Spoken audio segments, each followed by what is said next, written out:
사랑의 교회 온라인 새벽예배에 오신 모든 분들 주님의 이름으로 환영합니다.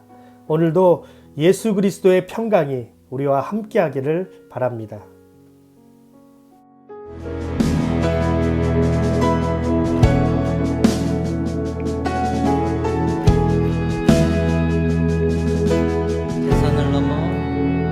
대산을 넘어 험곡에 가도 빛 가운데로 걸어가면 주께서 항상 지키시기로 약속한 말씀 변치 않네. 하늘의 영광 하늘의 영광 나의 맘속에 차고도 넘쳐 할렐루야를 힘차게 불러 영원히 주를 찬양하리.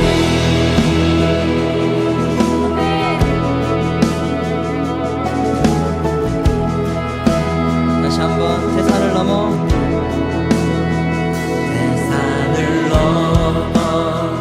험곡에 가도 빛 가운데로 걸어가면 주께서 항상 지키시기로 약속한 말씀 변치 않네. 캄캄한 밤에 달릴지라도 캄캄한 밤에 다닐지라도 주께서 나의 길 되시고 나에게 밝은 빛이 되시니 길 잃어버릴 염려 없네. 하늘의 영광 하늘의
보라, 내가 너희를 내보내는 것이 마치 양을 이릴대 가운데로 보내는 것과 같다.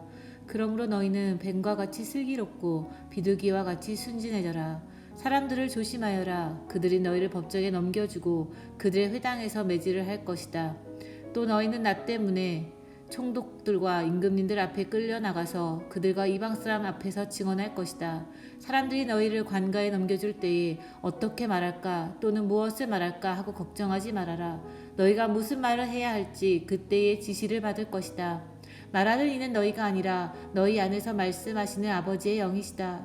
형제가 형제를 죽음에 넘겨주고 아버지가 자식을 또한 그렇게 하고 자식이 부모를 거슬러 일어나서 부모를 죽일 것이다. 너희는 내 이름 때문에 모든 사람에게서 미움을 받을 것이다.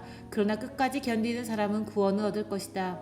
이 거울에서 너희를 박해하거든 저 거울로 피하여라. 내가 진정으로 너희에게 말한다. 너희가 이스라엘의 거울들을 다 돌기 전에 인자가 올 것이다.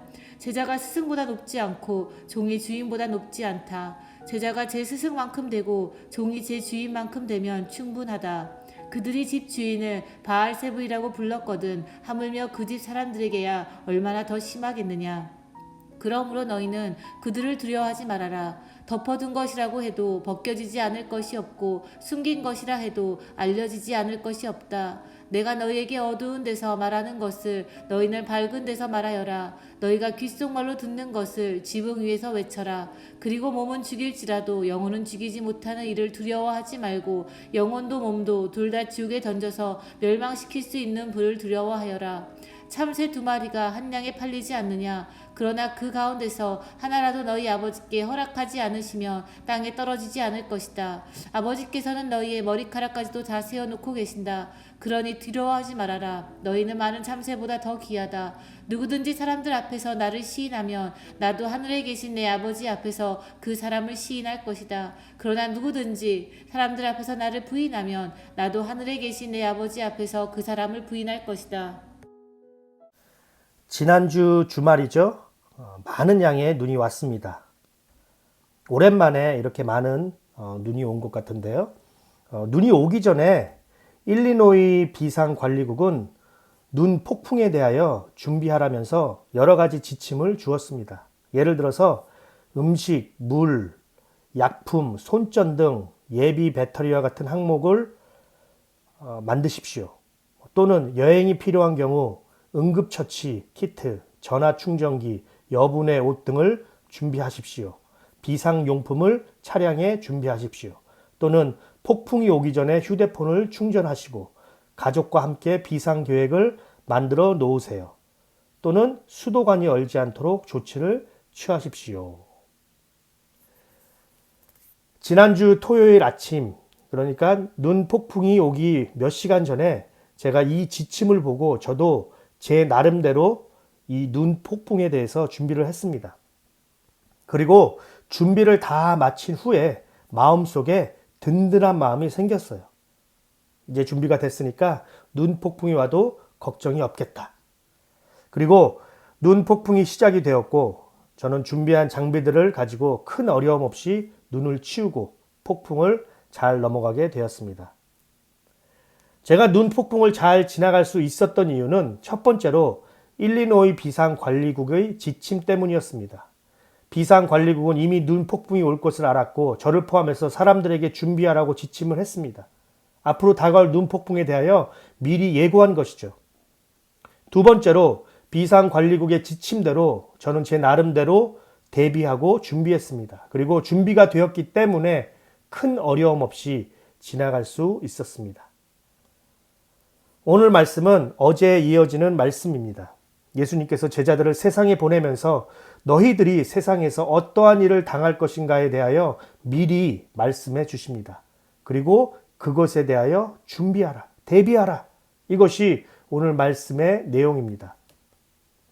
예수님께서는 일리노이 비상관리국처럼 제자들은 세상 속에서 큰 눈 폭풍을 만날 것이다 라는 것을 이미 아셨습니다. 그래서 17절에는 사람들이 너희를 법정에 넘겨주고 회당에서 매질을 할 것이다 라고 말씀하십니다.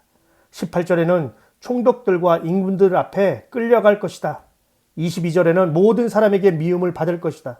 23절에서는 너희가 박해를 당할 것이다 라면서 제자들이 당할 핍박에 대하여 예수님은 미리 알려주십니다. 그러므로 첫 번째 오늘 말씀을 통하여 우리에게 주는 메시지는 우리가 당할 어려움은 이미 예고된 것이다 라는 것입니다. 우리가 당할 어려움은 이미 예고된 것이다. 여러분 어떠신가요? 마음에 부담이 되지 않으신가요? 걱정이 되지 않으시나요? 불안해하지는 않으시나요? 그런데 이것이 제자의 삶입니다. 이것이 세상 속으로 보냄받은 제자의 미래입니다. 어떤 사람들은 예수님을 믿으면 앞길이 형통하다라고 생각을 해요. 예수님을 믿으면 모든 것이 잘 되고 좋은 일만 있고 평안하다라는 생각을 합니다. 실제로 예수님 당시 예수님을 따르던 수많은 사람들이 이러했습니다. 그들은 예수님을 자신들을 해방시켜줄 큰 힘을 가진 왕으로 생각하고 예수님을 따라다녔습니다. 수많은 사람들이 자신들의 배고픔을 해결해 주는 분으로 예수님을 생각했어요. 그러나 이들은 구경꾼이었지 제자는 아니었습니다. 예수님의 능력을 구경하고 예수님의 기적을 구경하고 예수님의 가르침을 구경한 구경꾼이었지 예수님을 따르는 참된 제자들은 아니었습니다. 그리고 오늘 말씀을 통하여 예수님을 진정으로 따르는 제자의 삶은 결코 평탄한 길이 아님을 제자들에게 미리 알려주고 계십니다.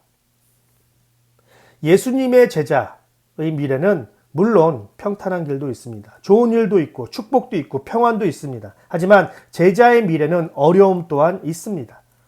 아니, 어려울 때가 사실 더 많게 돼요. 왜냐하면 세상이 추구하는 길은 넓은 길이고 하나님 나라의 길은 좁은 길이기 때문입니다. 좁은 길을 가는데 어떻게 어려움이 없을까요? 우리가 사도행전에서 보았듯이 제자들과 바울의 삶은 한마디로 고난이었습니다. 아니, 사도행전을 지나가서 그 후에 초대 기독교인들의 삶은 고난 그 자체였어요. 예수님이 예고한 대로 제자들과 초대 기독교인들의 삶은 고난이었습니다. 그러므로 21세기를 살아가는 예수님의 제자인 우리의 미래 또한 어려움이 있다는 것을 우리는 예상해야 합니다. 예수님을 믿음으로써 축복도 있지만 반대로 어려움도 있다는 것을 우리는 예상해야 합니다. 그렇기 때문에 우리에게 어려움이 찾아올 때 이상하게 여기지 말아야 합니다. 왜냐하면 이미 예고된 것이기 때문입니다. 두 번째, 오늘 말씀을 통하여 우리에게 주는 메시지는 두려워하지 말라입니다. 두려워하지 말라. 예수님께서는 앞으로 다가올 핍박에 대하여 제자들에게 예고하시면서 그걸로 끝나지 않고 그것에 대해 준비하게 하셨습니다. 눈폭풍을 피할 대비책을 주셨어요. 그것이 무엇인가요? 두려워하지 말라 였습니다. 두려워하지 말라. 오늘 말씀에서 이 두려워하지 말라라는 말씀은 4번 반복이 됩니다. 그리고 예수님께서는 강조해서 말씀하고 계세요. 18절에 보니까 걱정하지 말아라. 26절에서 두려워하지 말아라. 28절에서 두려워하지 말고 그리고 31절에서 두려워하지 말아라. 예수님께서는 두려워하지 말라라고 대비책을 주셨습니다. 그리고 구체적으로 주셨는데요. 첫 번째는 성령님의 도우심입니다. 18절 19절에서 너희들이 관가에 넘겨질 때 무엇을 말할지 걱정하지 말아라. 왜냐하면 성령님께서 어떻게 말해야 할지 가르쳐 주시기 때문이다 라고 말씀하십니다. 제자들은 학문이 있는 사람들이 아니에요. 지식이 있는 사람들이 아니에요. 이런 이들이 관가에 넘겨져서 거기에 있는 학식 있고 뛰어난 총독들 앞에 어찌할 수 없는 것은 당연할 것입니다. 그러나 그들은 성령님께서 주시는 지혜로 그들을 이겼고 어려움 가운데 풀려나게 된 것을 사도행전 4장에서 볼 수 있습니다. 사도행전 4장 13절이죠. 그들은 베드로와 요한이 본래 배운 것이 없는 보잘것없는 사람인 줄 알았는데 이렇게 담대하게 말하는 것을 보고 놀랐다. 우리가 어려움 가운데 두려워할 필요가 없는 것은 성령님께서 우리를 도와주시기 때문입니다. 우리의 말 가운데 도와주시고 우리의 생각 가운데 도와주시고 우리의 행동 가운데 도와주시고 그래서 우리로 하여금 넉넉히 감당하게 하십니다. 두 번째로 우리가 두려워할 필요가 없는 것은 우리의 고난에는 한계가 있다라는 것입니다. 우리의 고난에는 한계가 있다. 28절에 보면 예수님은 제자들에게 두려워하지 않아야 하는 이유에 대하여 몸은 죽여도 영혼은 죽일 수 없기 때문이다 라고 말씀하십니다. 몸은 죽여도 영혼은 죽일 수 없기 때문이다. 이것은 우리가 당하는 고난에는 한계가 있다라는 뜻이에요. 제자들은 비록 육신의 고난은 당했지만 그들의 영혼까지 침범할 수 없는 그 고난의 한계에 대하여 확신했고 그렇기 때문에 끝까지 예수님을 믿을 수 있었던 것입니다. 여러분, 고난은 우리의 육신을 괴롭게 할 수 있지만 거기까지입니다. 우리의 영혼까지 망가뜨릴 수 없습니다. 우리의 믿음은 힘들게 할 수 있지만 빼앗을 수는 없습니다. 우리를 유혹할 수 있지만 우리를 넘어뜨릴 수 없어요. 우리를 주저앉게 할 수는 있지만 완전히 일어나지 못하게 할 수는 없습니다. 예수님 때문에 찾아오는 어려움은 우리를 위협할 수는 있지만 우리를 죽일 수 없다는 것을 오늘 말씀을 통하여 우리가 깨닫길 원합니다. 그리고 그렇기 때문에 우리는 고난에 대하여 두려워할 필요가 없습니다. 우리가 잘 아는 욥이 있어요.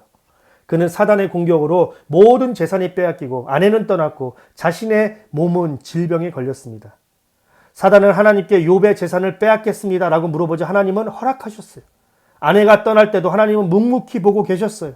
그의 몸에 질병이 걸렸을 때도 고쳐주시지 않으셨습니다. 그런데 거기까지만이었습니다. 그것이 사단의 한계였어요. 사단은 욥의 생명까지는 빼앗지 못했습니다. 욥의 믿음까지는 빼앗지 못했어요. 하나님께서 허락하지 않으시면 사단은 우리의 그 어떤 것도 할 수 없습니다. 그리고 그렇기 때문에 우리는 두려워할 이유가 없는 겁니다. 세 번째로 우리가 어려움 가운데 두려워할 필요가 없는 것은 우리는 참새보다 귀한 존재이기 때문입니다. 31절에서 예수님께서는 두려워하지 말아라 라고 말씀하시면서 그 이유가 너희는 참새보다 귀하기 때문이다 라고 말씀하십니다. 너희는 참새보다 귀하기 때문이다. 29절에 보니까 참새 2마리의 값이 한 양이라고 돼 있어요. 여기서 한 양은 하루 노동자의 품값의 16분의 1입니다. 16분의 1. 이것을 오늘날로 계산하면 하루 일당이 100불이라고 가정할 때 16불입니다. 참새 2마리 값이 16불이에요. 그런데 16불의 값어치인 참새도 하나님께서 귀하게 여기고 책임지시는데 우리 인간은 얼마나 더 귀하게 여기고 책임져 주시 않으시겠느냐. 이것이 예수님의 말씀입니다. 우리가 두려워하지 않을 이유가 바로 여기에 있는 거예요. 우리는 참새보다 귀하고 우리는 세상의 그 어떤 존재보다 귀하기 때문에 하나님께서 우리를 반드시 고난 가운데 책임져 주실 것입니다. 이것이 우리가 가져야 할 믿음입니다. 그러므로 우리는 어려움 가운데 참새를 기억하면서 저 참새도 하나님께서 책임져 주시는데 하물며 나일까? 라는 생각을 가지고 담대하게 승리해야 할 것입니다.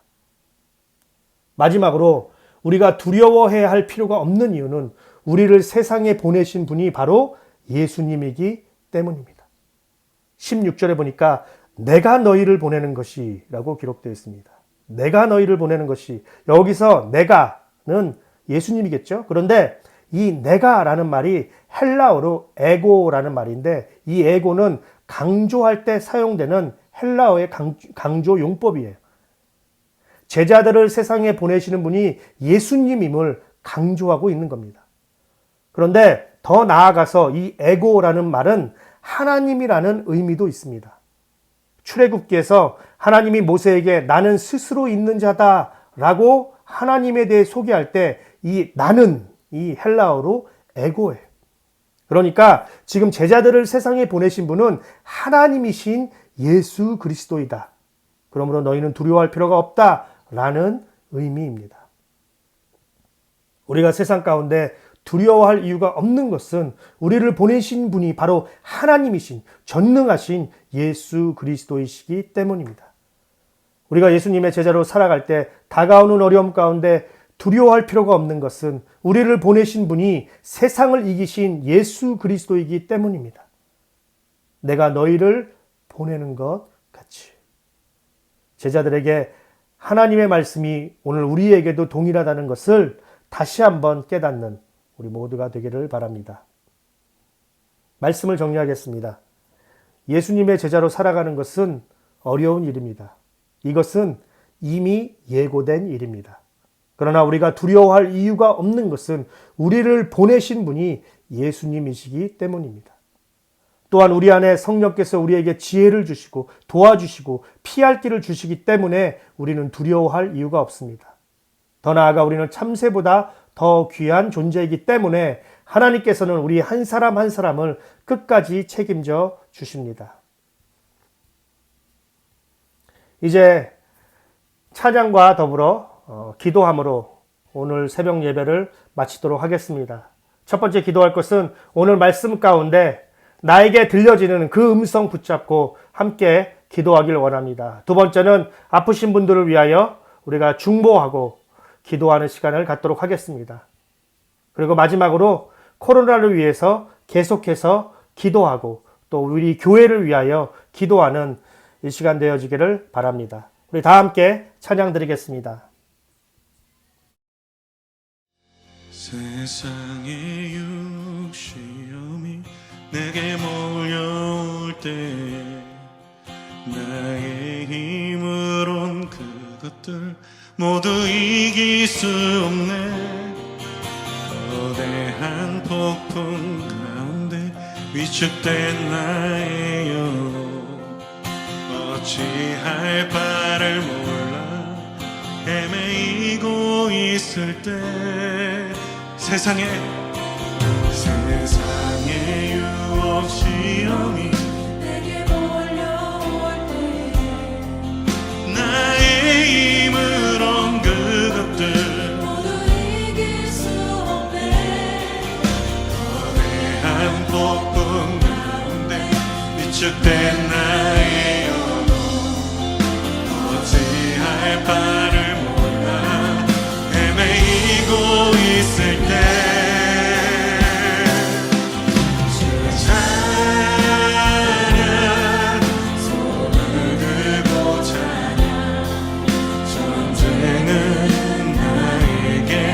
속한 것 아니니 주 찬양 손을 들고 찬양 전쟁은 하나님께 속한 것이니 거짓과 속임수로 가득 찬 세상에서 어디로 갈지 몰라 머뭇거리고 있네. 공중의 권세 자동차 지금도 우리들을 실패와 절망으로 넘어뜨리려 하네. 우리 목소리 높여